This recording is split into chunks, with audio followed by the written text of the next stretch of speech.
afternoon, all. Well, welcome State Councilor Yang to the State Department. Not the first time he's visited us, but always a pleasure to have you and your delegation here. Welcome. Thank you for your warm reception. Thank you. Thank you, everyone. This is the strongest set of sanctions that have been passed by the UN Security Council on DPRK. The strongest set of sanctions. That's significant. There were times when we in the building last week were talking about, gosh, will China and will Russia vote for this? They in fact did. So we are pleased, and I think that reflects the attitude, the shared attitude of the world. But the president today said that the sanctions were not a big deal and nothing compared to what needs to be done. That seems like the complete opposite of what you just said. I think what the president is talking about is that more can be done. We are. We're not at the ceiling when it comes to sanctions against the DPRK. We're sort of at the floor at this point. There's a lot more that we can do. The floor. Really? Yeah, not the ceiling, the floor. Okay, maybe a step above the floor. I don't know. It seems like you're pretty close to the ceiling. Okay. Well, okay. Ceiling, not that floor, much more that wall, can be whatever you want to, however you want to look at it. We're not at the ceiling, and I think that's what the president was saying. So, So yes. are the sanctions a big deal, or are they not a big deal? Look, Because I've heard two really different things. I think the sanctions, and I'm not going to go against the president, but I think the sanctions are significant. I think the president's more looking at that there's more that can be done, and recognizing that the world has a lot more work that could be done. I think we have all said this, whether it's coming out of the White House, whether it's coming out of Treasury or here, China can do more. We know that they can do more. We know that 90% of the trade goes through China. So we expect them to do more. They just backed the UN Security Council resolution yesterday. They backed the one the month before. That's significant. China has repeatedly said that they do not believe in a nuclearized Korean peninsula. They're working with us. We are working with them to try to get to that goal. Can China do more? Yes, of course. All nations can do more. The Secretary has a meeting with the State Councilor later this afternoon. I don't want to preview that meeting. I don't want to get ahead of those meetings that the Secretary will have. But when I have more for you, I'll certainly bring it to you. And in the sanctions that the Security Council cleared yesterday, is the administration satisfied with the outcome? There was the U.S. and its allies had pushed a stronger version. China and Russia. Russia is now saying that it got everything it wanted out of this. Yeah. So is the U.S. satisfied? Look, I think we're in a really good spot. We've had two unanimous votes on UN Security Council resolutions within a period of about a month. That shows that the world is acting together, and worried and tremendously concerned about the destabilizing activities of North Korea. I can't be any stronger on that than that. I mean, we are happy with that. We are pleased with that. Some people want to pick it apart and say, wow, you didn't get enough. You know, this is significant. These are tremendously significant. You've also mentioned from here, though, that sanctions take a long time to have a real effect. These sanctions are clearly significant based on what everyone who spoke yesterday said. But does the world have time to wait for them to, if they're going to change North Korea's behavior? Yeah, I mean, look, this is a three-pronged approach. We have Treasury Department, we have the Department of Defense, and we also have the State Department. So Shortly before the vote, the ambassador to the UN, Nikki Haley, tweeted that this vote that was coming up when she sent the tweet was a result of North Korea's hydrogen bomb test. Has the administration made it a definitive determination that this was in fact a hydrogen bomb, or was she getting too far I think, forward and let me look for her exact quote here because I have it somewhere. I think what she was doing is referring to, she said it was, she referred to the September 3rd test as a claimed hydrogen bomb. Not in the tweet, she didn't. Okay, well, in her remarks yesterday at the Security Council, she said that. So North Korea claims it was a hydrogen bomb, and I believe that that's what she was referencing. Okay, so this is a case of Twitter perhaps not being the Yeah, best. look, it's obviously very serious what happened. Thank you. Okay. Anything else on DPRK? Hi. I'm sorry, sir, tell me your name again. Julian Borgia from The Guardian. Oh, right. On the marine interdiction part of the sanctions, Yes. will that be backed up by any resources to carry that out? Because it does imply much more naval patrolling, more attempted interdictions. Well, of, a lot of that would be a DoD issue.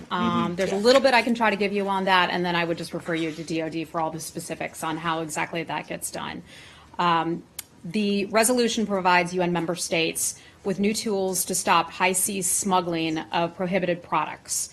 If a flag state or a vessel does not cooperate with inspections, then the vessel can be designated for asset freeze, denied port access, it could be deregistered, and it could suffer other penalties. That's all we have here at the State Department. Okay?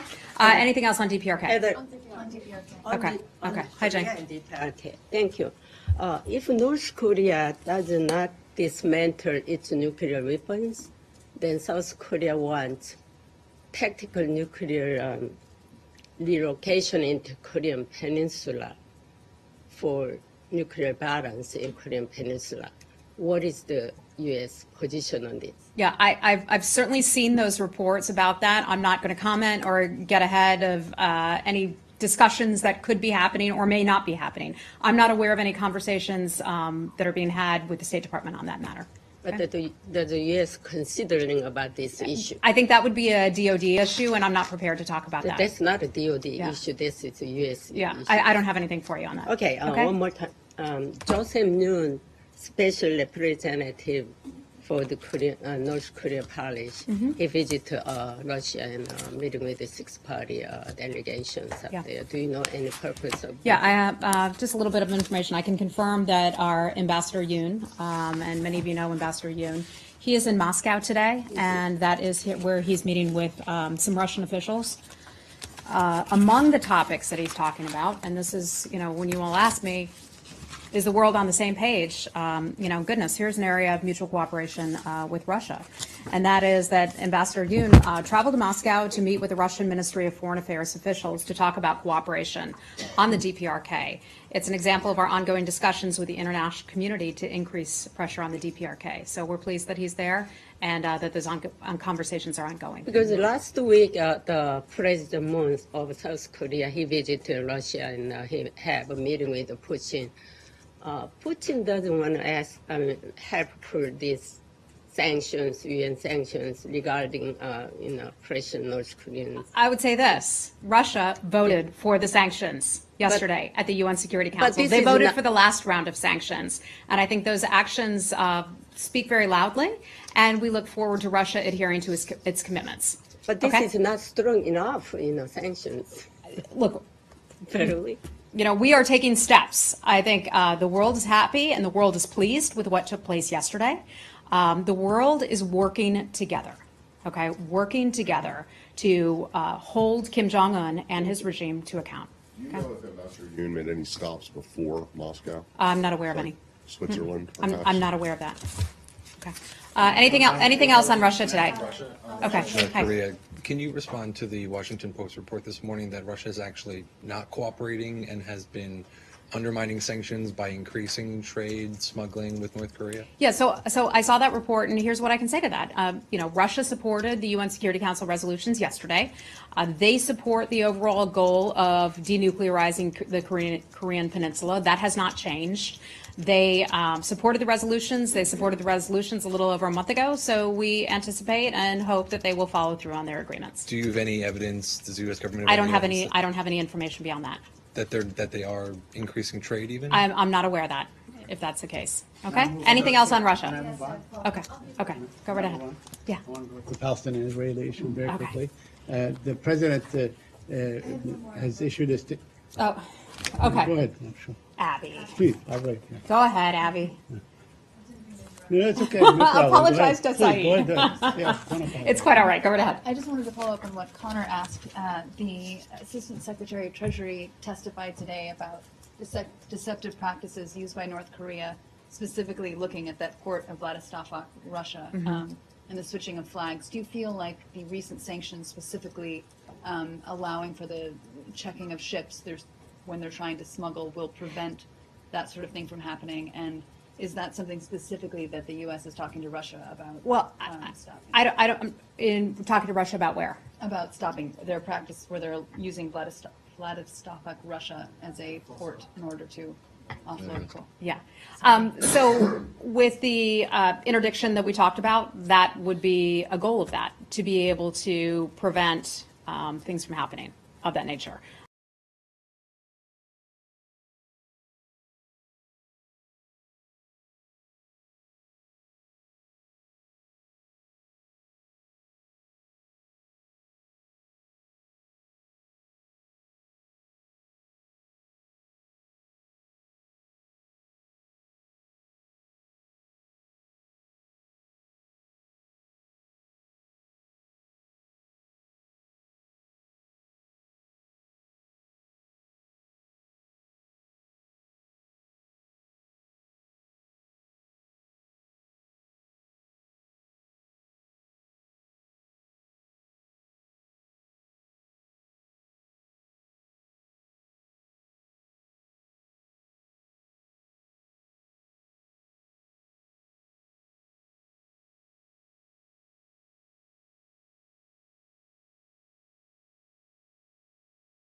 North Korean Ambassador Han Tae-sung at a UN-sponsored disarmament conference in Geneva said his delegation condemns in the strongest terms and categorically rejects the latest illegal and unlawful UN Security Council resolution.